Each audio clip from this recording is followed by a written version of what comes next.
Hi hello ನಮಸ್ಕಾರ. ನಾನು ಪ್ರತಿಭಾ. ನನ್ನ ಚಾನಲ್ಲು ಬಂದು ಪ್ರತಿಭಾ ಗೋಕಾವಿ ವ್ಲಾಗ್ಸ್ ಇನ್ ಕನ್ನಡ ಅಂಥೇಳಿ. ನಾನಿವತ್ತು ಕೆಂಪಿಂಡಿ ಅಥವಾ ಮಿಜ್ಜಿ ಖಾರ ಅಂತ ಕರಿತೀವಿ ನಮ್ಮ ಕಡೆ ಎಲ್ಲ.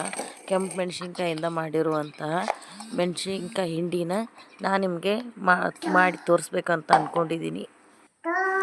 ನಾನಿಲ್ಲಿ ಮೊದಲಿಗೆ ಕೆಂಪನು ಮೆಣಸಿನ್ಕಾಯಿ ಅಂದರೆ ಹಣ್ಣಾಗಿರುವಂತಹ ಮೆಣಸಿನ್ಕಾಯಿನ ತೊಗೊಂಡಿದ್ದೀನಿ. ಅದನ್ನ ಮೊದಲಿಗೆ ತೊಳ್ಕೊಂಡು ತುಂಬೆಲ್ಲ ಬಿಡಿಸ್ಕೊಂಡು ಇಟ್ಕೊಂಡಿದ್ದೀನಿ. ಅವು ಸ್ವಲ್ಪ ಜಾಸ್ತಿ ಉದ್ದ ಇರೋದ್ರಿಂದ ಅವನ್ನ ಸ್ವಲ್ಪ ಮುರ್ಕೊತೀನಿ. ಒಂದರಲ್ಲಿ 2 ಅಥವಾ 3 ಮಾಡ್ಕೊತಾ ಇದ್ದೀನಿ. ಹಿಂಗೆ ಮಾಡಿಕೊಂಡ್ರೆ ಜಲ್ದಿ ಹುರಿತವು, ಇಲ್ಲಾಂದರೆ ಎಲ್ಲ ಕಡೆನೂ ಹುರಿಯೋಂಗಿಲ್ಲ ಉದ್ದುದ್ದಾಗಿದ್ದರೆ.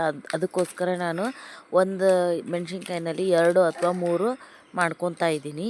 ನೋಡಿ ಅಲ್ಲಿ ವಿಡಿಯೋದಲ್ಲಿ ಕಾಣಿಸ್ತಾ ಇದೆ, ಆ ಥರ ಮುರಿತಾ ಇದ್ದೀನಿ. ನಮ್ಮ ಕಡೆ ಜನ ಅಂತೂ ಎಲ್ಲರೂ ಈ ಮಿಜ್ಜಿ ಹಿಂಡಿನ ತುಂಬ ಇಷ್ಟಪಡ್ತಾರೆ. ಈ ರೀತಿ ಮಿಜ್ಜಿ ಹಿಂಡಿನ ಒಂದು ದಿನ ಮಾಡಿಟ್ಕೊಂಡ್ಬಿಟ್ರೆ 2 ದಿನ ಅಥವಾ 3 ದಿನ ಸ್ಟೋರ್ ಮಾಡಿಟ್ಕೊಂಡು ತಿನ್ಬಹುದು.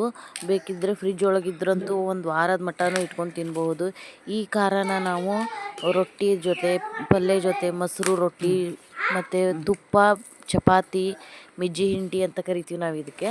ಇದ್ರ ಜೊತೆ ಹಚ್ಕೊಂಡು ತಿನ್ನೋಕ್ಕಂತೂ ತುಂಬ ಟೇಸ್ಟಾಗಿರ್ತೈತಿ. ನಾನಿಲ್ಲೇ ಒಲೆಯಲ್ಲೇ ಮಾಡ್ತಾ ಇರೋದು. ಜಾಸ್ತಿ ನಾವು ಹಳ್ಳಿ ಕಡೆ ಇರೋದ್ರಿಂದ ನಾವು ಒಲೆ ಜಾಸ್ತಿ ಯೂಸ್ ಮಾಡ್ತೀವಿ.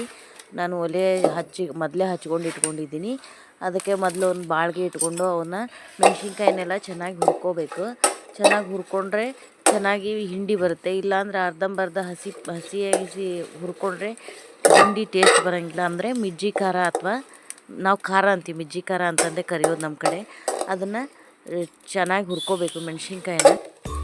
ನಮ್ಮ ಅಜ್ಜಿಯರ ಕಾಲದಿಂದನೂ ಈ ರೆಸಿಪಿ ಐತಿ. ಅಜ್ಜಿಯರು ಹಿಂದಿನಿಂದ ಹಿರಿಯೋರು ಏನಾದ್ರು ಇದ್ದರು ಅಂದರೆ ಈ ರೆಸಿಪಿನ ತುಂಬ ಇಷ್ಟಪಡ್ತಾರೆ. ಹಿರಿಯರು ನಮ್ಮ ಹಿರಿಯರು ಇದನ್ನೆಲ್ಲ ಒರಳು ಕಲ್ಲಲ್ಲೇ ಮಾಡ್ತಿದ್ರು. ನಮ್ಗೆ ಆ ಭಾಗ್ಯ ಇಲ್ಲ, ನಮ್ಗೆ ಅದನ್ನು ಮಾಡೋದಕ್ಕೂ ಆಗೋದಿಲ್ಲ. ನಾವು ಒರಳು ಕಲ್ಲಿಗೆ ಕುತ್ಕೊಳ್ಳೋದಿಲ್ಲ. ಮಿಕ್ಸಿ ಜಾರ್ಗೆ ಜುಯ್ ಅಂತ ಅನ್ನಿಸ್ಬಿಡ್ತೀವಿ ನಾವು.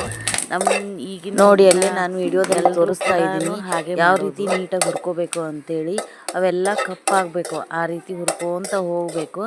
ಆ ರೀತಿ ಹುರಿಯೋದ್ರಿಂದ ಮಿಜ್ಜಿ ಹಿಂಡಿ ಅಥವಾ ಖಾರ ತುಂಬ ಚೆನ್ನಾಗಿ ಬರುತ್ತೆ. ಇವಾಗ ಚೆನ್ನಾಗಿ ಹುರಿದಿದ್ದಾವೆ ಮೆಣಸಿನ್ಕಾಯಿ ನೋಡಿ. ಇವಾಗೆಲ್ಲವೂ ಒಂದೊಂದೇ ಕಪ್ ಆಗ್ತಾ ಇದೆ. ಇವಾಗ ಸ್ವಲ್ಪ ಎಣ್ಣೆ ಹಾಕಬೇಕು. ಎಣ್ಣೆ ಹಾಕೋದ್ರಿಂದ ಮಿಜ್ಜಿ ಹಿಂಡಿ ಅಥವಾ ಕೆಂಪು ಖಾರ ಸ್ವಲ್ಪ ಕಲರ್ ಜಾಸ್ತಿ ಬರುತ್ತೆ ಮತ್ತು ಜಾಸ್ತಿ ದಿನ ತಡಿತೈತಿ ಅನ್ನೋ ಉದ್ದೇಶಕ್ಕೆ ನಾವು ಸ್ವಲ್ಪ ಒಂದು ಟೇಬಲ್ ಸ್ಪೂನಷ್ಟು ಎಣ್ಣೆ ಹಾಕ್ಕೊಂಡಿದ್ದೀನಿ.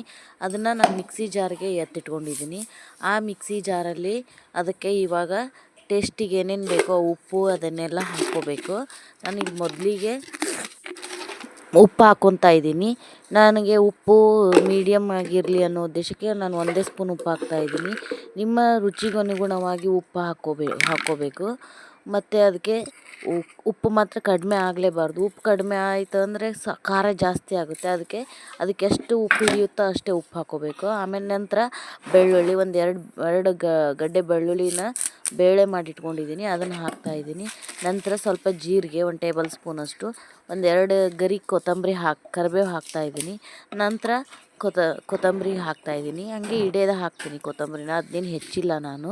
ನೆಕ್ಸ್ಟ್ ಇನ್ನೊಂದು ಸ್ವಲ್ಪ ಕರಿಬೇವು ಹಾಕಬೇಕು ಅನ್ನಿಸ್ತು, ಅದಕ್ಕೆ ಹಾಕಿದ್ದೀನಿ. ನೋಡಿರಿ ಮಿಕ್ಸಿನ ಮಾಡ್ಕೊಂಡಿದ್ದೀನಿ.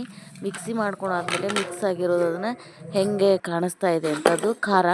ಬೇಕಿದ್ದರೆ ಅದಕ್ಕೆ ಹುಣಸೆಹಣ್ಣಿನ ರಸನೂ ಹಾಕ್ಕೋಬಹುದು. ನಿಮಗೆ ದಪ್ಪ ಆಯಿತು, ಅದು ಮಿಕ್ಸಿ ಜಾರಲ್ಲಿ ತಿರುಗ್ತಾ ಇಲ್ಲ ಅಂತ ಅನಿಸ್ತಪ್ಪ ಅಂತಂದರೆ ಸ್ವಲ್ಪ ಹುಣಸೆ ಹಣ್ಣನ್ನು ನೆನೆಸಿ ಹಾಕ್ಕೋಬಹುದು. ನೋಡಿ ಇಲ್ಲೇ ನಾನು ಅವು ಹಸಿ ಮೆಣಸಿನ್ಕಾಯಿ ಆಗಿರೋದ್ರಿಂದ ಅದು ನಾನು ಏನು ಹುಣಸೆ ಹಣ್ಣಿನ ರಸ ಏನೂ ಹಾಕ್ಕೊಂಡಿಲ್ಲ. ಆದರೂ ತುಂಬ ಚೆನ್ನಾಗಿ ಮಿದುವಾಗಿ ಬಂದೈತಿ. ನೋಡಿರಿ ಇಲ್ಲೇ ರೆಡಿ ಆಯಿತು ಕೆಂಪು ಮೆಣಸಿನ್ಕಾಯಿ ಹಿಂಡಿ ಅಥವಾ ಕೆಂಪು ಹಿಂಡಿ ಅಂತ ಕರಿತೀವಿ ನಾವು. ಸೂಪರಾಗಿರುತ್ತೆ. ಯಾವುದೇ ಅಡುಗೆಗಾದರೂ ತುಂಬ ಟೇಸ್ಟಾಗಿರುತ್ತೆ. ಅನ್ನ ತುಪ್ಪಕ್ಕಂತೂ ಒಳ್ಳೆ ಕಾಂಬಿನೇಷನ್ ಅಂತ ಹೇಳ್ಬೋದು. Thank you.